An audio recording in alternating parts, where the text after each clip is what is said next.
Dans cette vidéo, je vais te parler de la meilleure formation pour devenir vidéaste professionnel et vivre de son activité, de sa passion, parce que c'est vraiment la meilleure chose à faire. Je vais pas te parler de mes formations à moi, mais de toutes celles qui existent et on va essayer de trouver ensemble celle qui te correspond le plus. Déjà, j'aimerais bien commencer par l'importance de se former. J'ai été autodidacte dans ma vie, j'ai appris la vidéo en autodidacte. Mais le problème, c'est que ça m'a pris 2 ans. 2 ans pour pouvoir faire des vidéos au niveau professionnel. Donc ça a pris vraiment beaucoup de temps. Donc si toi, t'as pas vraiment ces 2 années devant toi, se former, ça permet de faire les choses beaucoup plus rapidement. On va droit à l'essentiel, on a des chapitres étape par étape. Vraiment, on fait d'abord ce qui est important, puis ensuite on avance vers le niveau professionnel. Ça, c'est déjà le point le plus important de la formation. Deuxième point, c'est qu'on n'oublie rien. Moi, quand je me suis formé sur Premiere Pro, ça a été avec les tutos YouTube, ça a été un peu par moi-même. Et le truc, c'est que j'ai manqué énormément de choses qui, encore aujourd'hui, me font gagner beaucoup de temps. C'est pour ça que j'ai décidé de me former vraiment en profondeur sur ce logiciel, que ce soit sur le montage, le tournage, le côté business, de trouver des clients, c'était le plus important finalement pour vivre de sa passion. Et à partir du moment où je me suis vraiment formé là-dessus, j'ai dépassé des caps, des niveaux, des schémas de blocage que j'avais. J'ai pu vraiment aller plus loin. Donc on n'oublie vraiment rien quand on prend une formation professionnelle. Et aussi, certains, on n'est pas tout seul et on est accompagné ou il y a des groupes en tout cas, parce que le problème de ce genre de métier, du freelance, vidéaste, monteur vidéo, c'est la solitude. On n'a personne autour de nous qui fait exactement la même chose. Peut-être qu'on connaît un ami photographe, mais c'est peut-être de la passion, etc. Alors que quelqu'un qui veut se lancer en vidéo et en vivre, c'est compliqué à trouver au début, surtout on se retrouve vite seul, alors que être accompagné dans des formations nous fait rencontrer d'autres créateurs, d'autres vidéastes, d'autres photographes, d'autres freelances, et ça c'est vraiment intéressant et c'est sympa et ça fait du bien au moral pour nous vidéastes qui commençons. Donc c'est vraiment ça l'importance de se former, ce que ça peut t'apporter. Rapidité, efficacité, professionnalisme, tu n'oublies rien, tu peux demander des conseils et tu n'es pas seul. En tout cas, voilà. Le problème, c'est bien, tu veux te former, etc. Le problème, c'est que il y a beaucoup de formateurs. Alors pour t'en citer de tête, tu as Pile et Face, École Grain, JC Pierry, l'école des vidéastes, tu as aussi toutes les les vidéastes influenceurs. Je pense à Lumetri, Alex Jackson, on a Monsieur Caméra, on en a Hugo Bouet aussi, et on en a vraiment une flopée d'autres. Ça, je te parle seulement de ceux qui créent du contenu sur les réseaux sociaux. Parce que tu as ceux qui créent du contenu sur les réseaux sociaux et ceux qui font de la publicité sur les réseaux sociaux, mais qui ne créent pas de contenu. Eux, je ne dis pas qu'il faut s'en méfier, mais il faut quand même faire attention d'abord à ça. Et c'est pour ça qu'on va avoir des petits paramètres pour choisir son formateur. Là, il y en a vraiment beaucoup. Mais moi, tu vois, je suis compris là-dedans.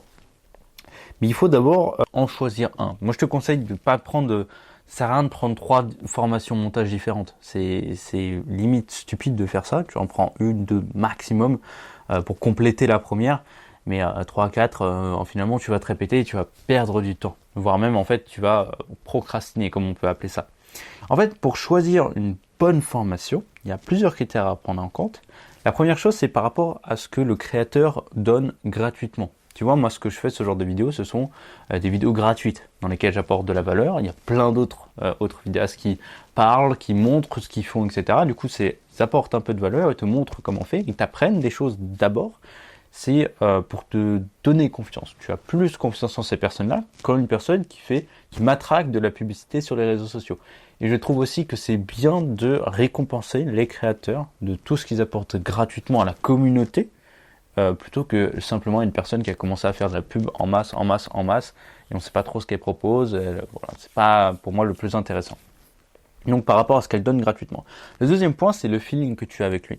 Alors oui, tu peux avoir des créateurs qui sont très bons, qui apprennent vraiment bien les choses. Mais si tu sens pas ce feeling, si tu te sens pas proche de ce créateur-là, de ce formateur, ça sert à rien de le faire. Si tu préfères formateur B par rapport au formateur A, alors oriente-toi vers le formateur B. C'est aussi simple que ça. Le feeling que tu as avec cette personne, à quel point tu as confiance en cette personne, à quel point cette personne, tu aimes bien sa mentalité, son comportement, son caractère. C'est ça qui définit finalement un formateur et ça découle sur la qualité de sa formation et du suivi de la formation. Si toi tu veux plus ou moins suivre la formation jusqu'au bout.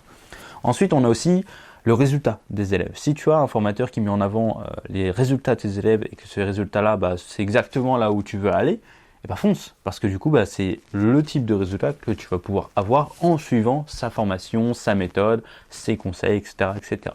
Donc, il faut quand même faire attention à ça, s'il met vraiment en avant les résultats de ses élèves ou non, et s'ils sont bons d'ailleurs. On a aussi le type de formation qu'il propose, c'est-à-dire le ticket d'entrée. Si par exemple, ça peut être du CPF. Le CPF, comment on appelle ça, c'est le truc des entreprises que tu peux payer directement. Après, on est directement sur les tarifs élevés à plus de 1500 €. Ça commence à 1500, donc à voir. On a aussi simplement la formation. Moi, je propose des formations uniques. Tu vois, tu payes la formation, tu suis la formation et c'est comme ça que ça se passe. Tu as aussi par abonnement. Tu as des créateurs qui font de la formation par abonnement. Donc, tu payes chaque mois un certain montant pour avoir accès aux formations. Et si tu payes plus, tu n'as plus accès aux formations. C'est la différence avec la formation au CPF, où tu achètes la formation, tu l'as à vie avec toutes les nouveautés qui vont arriver.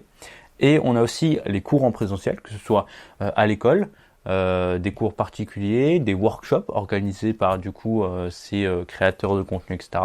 Ou même les magasins de photos. Tu peux avoir Miss Numérique qui organise un petit workshop par rapport à un thème spécifique.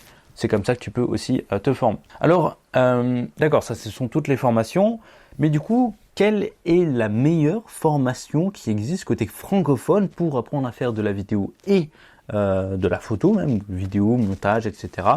Pour moi, la meilleure formation, c'est le terrain. En fait, c'est simplement faire les choses. Tester, échouer, recommencer, retester, réussir. C'est comme ça qu'on progresse le plus rapidement possible. Alors, oui, c'est bien de prendre une formation. Je te conseille de prendre une formation si tu en as les moyens, si tu en as l'envie, que tu vas la finir jusqu'au bout. Parce qu'il faut aussi la finir jusqu'au bout. C'est très bien de faire ça, parce que ça va t'apprendre toute la théorie, tout ce qu'il faut faire. Le problème, c'est que la majorité des autres, derrière, ils suivent la formation, ils sont contents, mais ils ne font rien. Du coup, ils ont juste la théorie. Alors que quelqu'un qui suit la formation, et surtout qui bosse, qui fait les choses, qui s'imprègne de tout ce qu'il a appris et qui l'applique, là, il va vraiment progresser. Moi, j'ai progressé sur YouTube. Au début, quand j'ai commencé à faire la vidéo, je me suis dit en même temps, je vais me lancer sur YouTube. Si tu regardes mes toutes premières vidéos YouTube, elles sont horribles. Horribles. La lumière, elle est mal gérée, le cadre, il est mal géré, moi, je suis pas à l'aise, etc. Mais pourtant, je l'ai fait.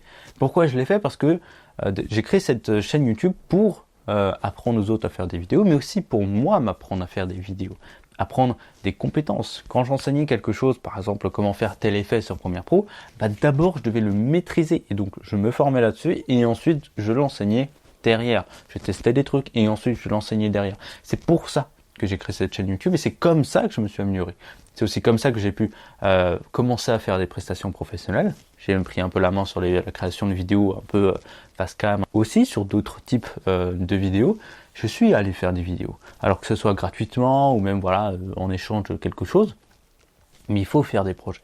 Il faut faire des projets et c'est comme ça que tu vas pouvoir mettre en pratique, tester, apprendre et réussir. C'est le plus important, c'est le terrain, c'est ça la meilleure formation. Ça sert à rien d'en prendre 500 des formations, ça sert à rien de prendre plus de 3 formations déjà sur le même sujet. Parce qu'en fait, tu vas juste tourner en rond et tu ne vas pas agir. La meilleure formation, c'est vraiment le terrain, c'est vraiment de prendre sa caméra et d'aller shooter. C'est ça qui va te faire évoluer en tant que vidéaste ou en tant que photographe, en tout cas en tant que créateur. Voilà, en tout cas, c'était ce petit mot-là que je voulais te dire, cette petite leçon-là. Si tu as envie d'en apprendre plus, encore une fois, sur la vidéo, tout ça, il y a tous les liens dans ma description, ma newsletter, les backstage de mon métier, etc. Je te partage plein de secrets, plein d'astuces, etc. Il y a aussi toutes mes formations. Évidemment, si tu as envie de te former avec moi, avec le feeling, il passe bien, qu'on est potes, et vas-y, fonce, il n'y a pas de souci. Sinon, va chercher d'autres formations chez d'autres formateurs qui vont véritablement t'aider. Mais le plus important, c'est d'aller sur le terrain. Donc, tu as ce choix-là. Soit tu t'inscris sur mes newsletters, soit tu rejoins mes formations, soit tu vas voir d'autres formations, soit tu prends ta caméra et tu fais quelque chose à partir de maintenant. Voilà, en tout cas, on se retrouve tout de suite n'importe où de l'autre côté. Je te fais de gros bisous. Ciao.